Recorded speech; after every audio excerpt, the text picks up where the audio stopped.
Alhamdulillahilladzi qad manna 'alal mu'minina idh ba'atsa fihim rasulan minhum yatlu 'alaihim ayatihi wa yuzakkihim wa yu'allimuhumul kitaba wal hikmah wa in kanu min qablu lafi dhalalin mubin.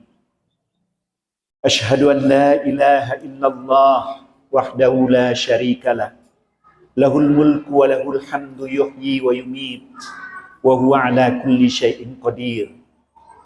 Wa asyhadu anna Muhammadan abduhu wa rasuluh alladzi kana khuluquhu huwal Qur'anul Karim. Allahumma salli wa sallim wa barik ala abdika wa nabiyyika wa rasulika Muhammad wa ala alihi wa sahbihi wa man ittaba'a hudahu hatta ya'tiyahul yaqin. Amma ba'd. Faqala ta'ala a'udzu billahi minasy syaithanir rajim. Ya ayyuhalladzina amanu taqullaha haqqa tuqatih wa la tamutunna illa wa antum muslimun. Wa qala aidan yauma la yanfa'u malu wa la banun illa man atallaha biqalbin salim. Wa qala ar-rasul sallallahu alaihi wasallam ittaqillaha haitsu ma kunt wa atbi'is sayyi'atal hasanata tamhuha wa khaliqin nasa bi khuluqin hasan. Saudara-saudaraku jamaah Jumat rahimakumullah, melalui surat Ali Imran surat ketiga ayat 102, Allah memerintahkan setiap mukmin agar selalu bertakwa secara maksimal dan mampu memastikan diri pada saat mati, pada saat wafat itu tiba, benar-benar sebagai muslim. Wala tamutunna illa wa antum muslimun. Demikian itu karena hakikat Islam, iman dan ihsan berkaitan erat dengan arti asli dari asal kata itu dibentuk. Asal ketiga istilah tersebut sekaligus arti aslinya adalah Islam asalnya salam, salamatun, yang berarti selamat. Sedangkan iman berasal dari kata aman, amanah. Sudah diserap menjadi bahasa Indonesia, aman. Sedangkan ihsan berasal dari kata hasuna yang artinya baik. Allah mempunyai sifat as-salam, mempunyai sifat al-mu'min, yakni Allah yang maha selamat dan yang maha mengamankan. Al-mu'min yang maha mengamankan. Maksudnya Allah maha selamat dari semua sifat buruk, dari sifat yang sama dengan makhluknya. Dan Allah adalah sumber keselamatan dan pemilik keselamatan. Hanya Allah saja yang al-mu'min, zat yang maha mengamankan semua hamba-hambanya dari berbagai keburukan jasmani dan rohani. Nabi Muhammad SAW dikenal sebelum diangkat menjadi nabi, sudah dikenal sebagai sosok al-amin, Muhammad al-amin, yaitu Nabi Muhammad atau Muhammad yang aman, aman dari segala sifat yang buruk, aman dari kebohongan, aman dari khianat, aman dari emosional.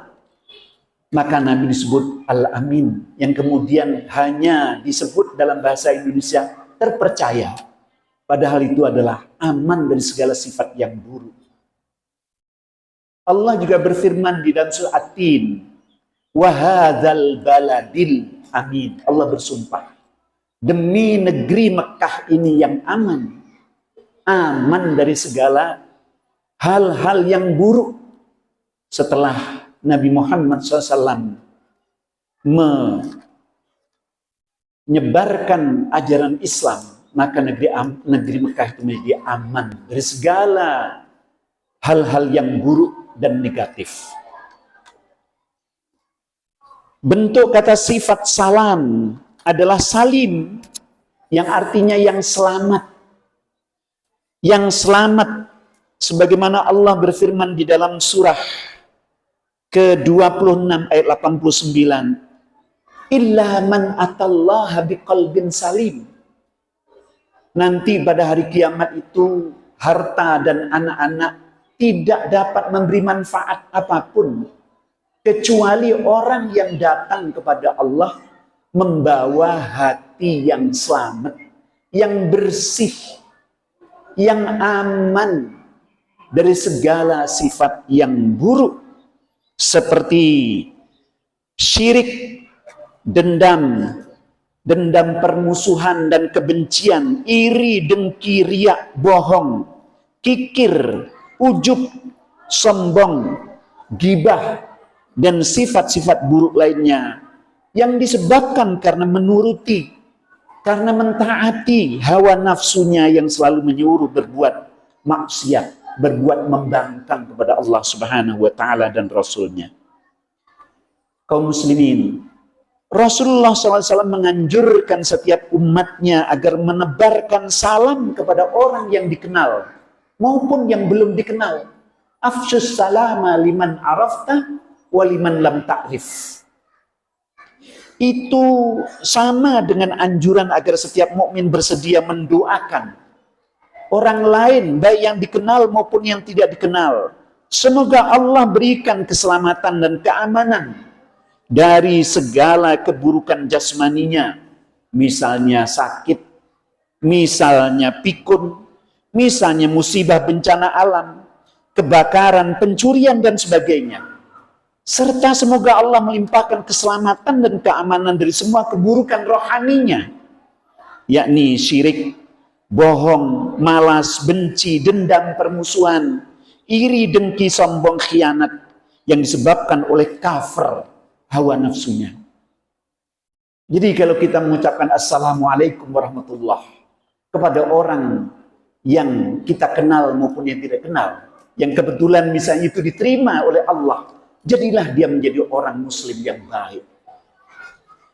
Hakikat larangan Allah, sungguh janganlah kalian mati kecuali mati sebagai muslim, wala tamutunna illa wa antum muslimun, adalah perintah agar setiap mukmin itu mati sebagai orang yang telah menyelamatkan, muslim artinya orang yang menyelamatkan, mukmin dan sebagai orang yang mengamankan jiwa raganya dari semua keburukan, yakni pada saat kematiannya itu membawa hati yang selamat dan serta aman dan bersih dari segala keburukan akibat mengikuti hawa nafsu.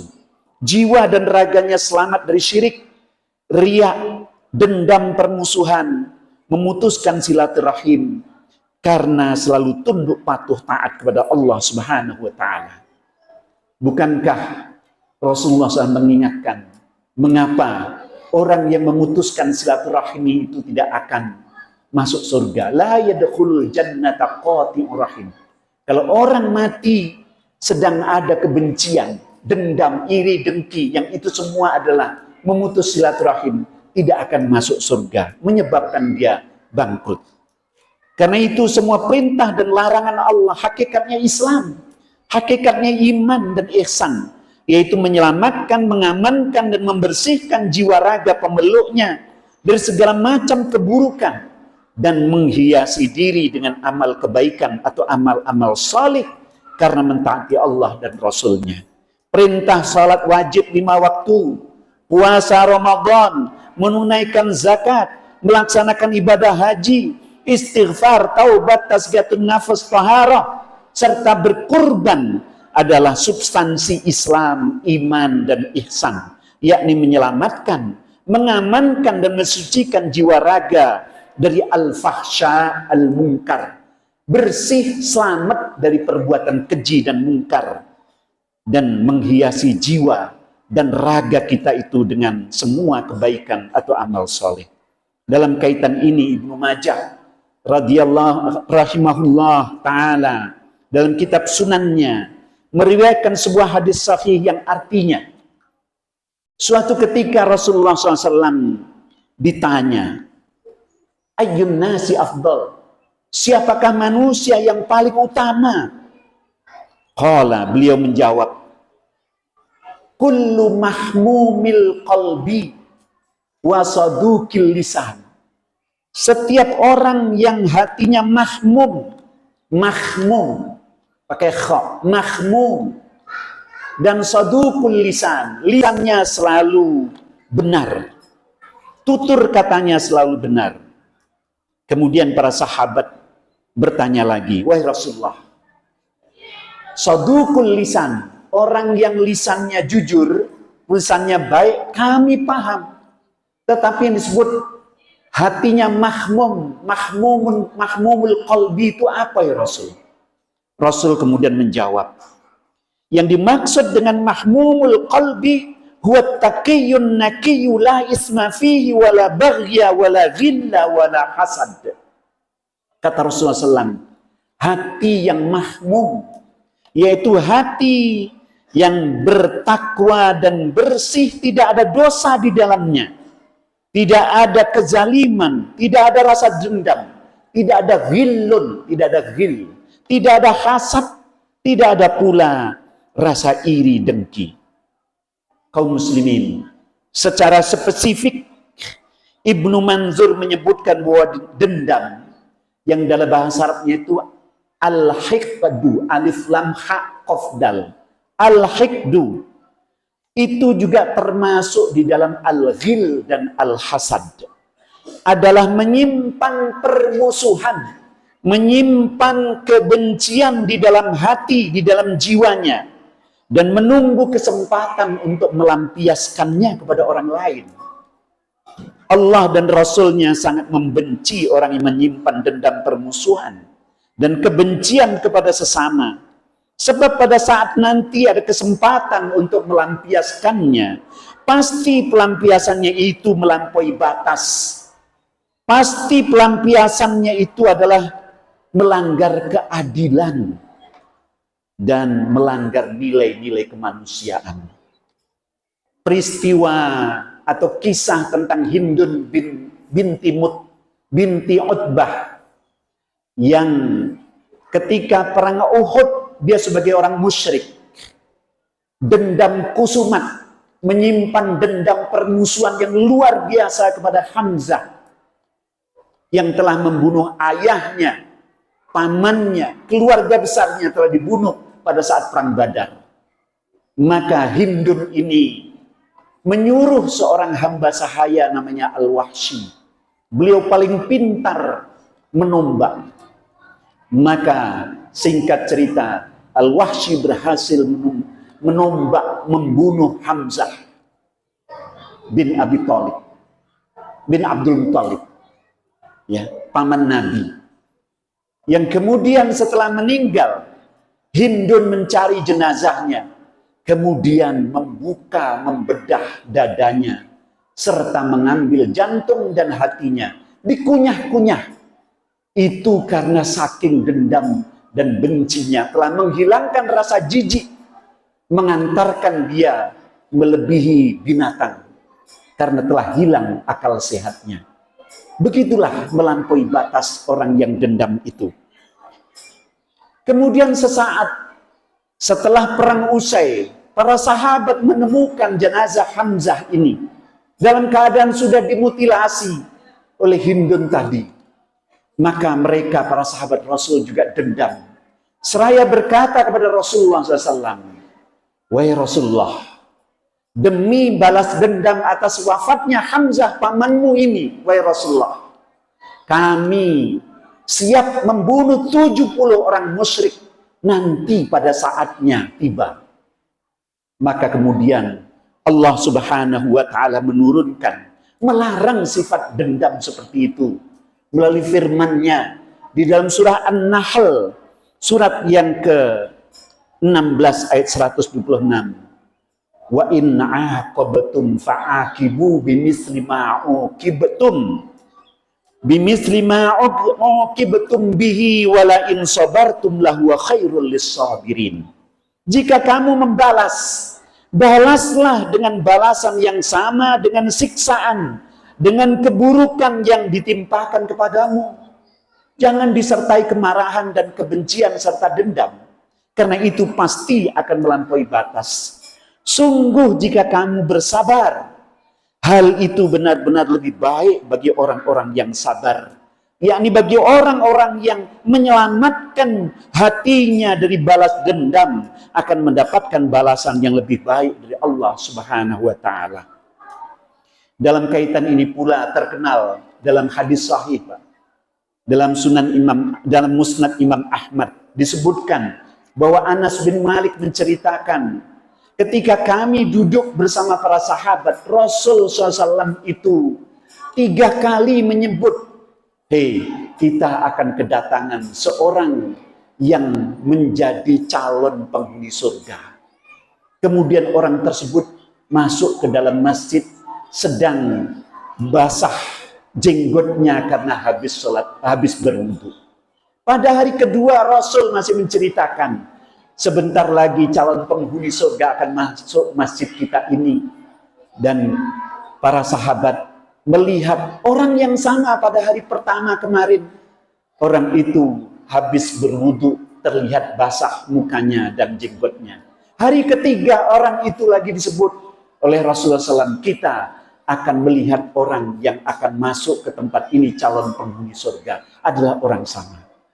Kemudian setelah Rasulullah meninggalkan majlis, Amr bin As itu kemudian penasaran, amal apa yang dilakukan orang ini sampai Rasul menyebutkan 3 kali disebut sebagai calon penghuni surga. Singkatnya, kemudian Amr bin As ini menginap di rumahnya selama 3 malam dan menyaksikan bahwa orang ini tidak melakukan apa-apa pada malam hari, kecuali dia ketika miring ke kanan, berbalik ke kiri, mengucapkan takbir, tahmid, tasbih, dan ketika waktu subuh baru bangun. Tidak melaksanakan amal yang istimewa seperti yang ia lakukan, seperti Amr lakukan, yakni dengan melaksanakan sholat tahajud dan sebagainya. Kemudian singkat cerita, Umar bin As atau Amr bin As ini kemudian minta izin bertanya, wahai saudaraku, engkau disebut oleh Rasul calon penghuni surga, maka aku penasaran amal apa yang menyebabkan engkau disebut sebagai calon penghuni surga itu. Kata orang Ansar yang disebutkan itu menjawab, seperti yang engkau ketahui, setiap malam aku tidak punya amal yang istimewa seperti yang engkau lihat. Tetapi mungkin Rasulullah SAW mengetahui jiwa kami, jiwaku, hatiku, bahwa hatiku selamat, bersih, aman dari rasa iri, dengki, benci, dendam, permusuhan, dan selamat dari segala sifat yang buruk. Kalau aku melihat orang lain mendapatkan kebaikan, sama sekali aku tidak mendapatkan iri dan dengki. Bahkan aku akan amat senang kalau saudara-saudaraku mendapatkan kebaikan. Rupanya itulah yang menyebabkan Anda mencapai derajat itu, sebuah amalan yang kami semua tidak mampu melakukannya. Kata Amr bin As menjawab, menimpali apa yang dilakukan oleh orang tersebut.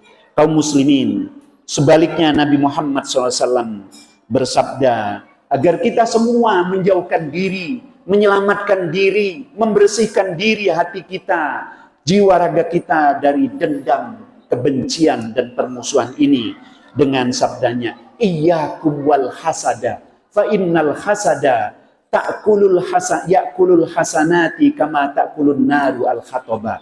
Kamu semua wajib menjauhi iri, dengki yang disebabkan oleh rasa benci. Tidak senang melihat orang lain senang, malah benci atau suka kalau melihat orang lain itu susah. Itu adalah bukan sifat orang mukmin. Sifat orang mukmin adalah senang, gembira melihat orang lain mendapatkan kesenangan dan kegembiraan, dan sedih melihat saudaranya mendapatkan kesulitan. Apalagi lebih jauh kalau itu sampai dendam kusumat yang banyak menghancurkan saudara-saudara kita. Setiap hari kita melihat gara-gara senggolan, membunuh, gara-gara omongan yang tidak berguna kemudian saling tawuran dan menghilangkan nyawa. Kalau kita dendam, menangkap pencuri yang mencuri sendal saja, menjadikan pencuri itu kemudian mati gara-gara dipukuli dan kemudian dibakar. Itu adalah namanya dendam kusumat, yang itu adalah melampaui batas-batas kewajaran, bertentangan dengan surat An-Nahl surat 16 ayat 126 tadi. Mudah-mudahan kita semua oleh Allah Subhanahu wa taala dijadikan sebagai muslim, mukmin dan muhsin yang sebenarnya, yakni menjadi orang-orang yang selalu menyelamatkan dan mengamankan jiwa raga dari dendam permusuhan dan kebencian kepada sesama, dan selalu berhias diri dengan segala amal soleh, dengan segala amal kebaikan, karena tunduk, patuh dan taat kepada Allah dan Rasulnya. Amin ya rabbal alamin. Barakallahu li wa lakum fil Qur'anil azim, wa nafa'ana wa iyyakum bima fihi minal ayati waz zikril hakim, wa taqabbala minni wa minkum tilawatahu innahu huwas samiul alim. Waktu bangkit jiwaku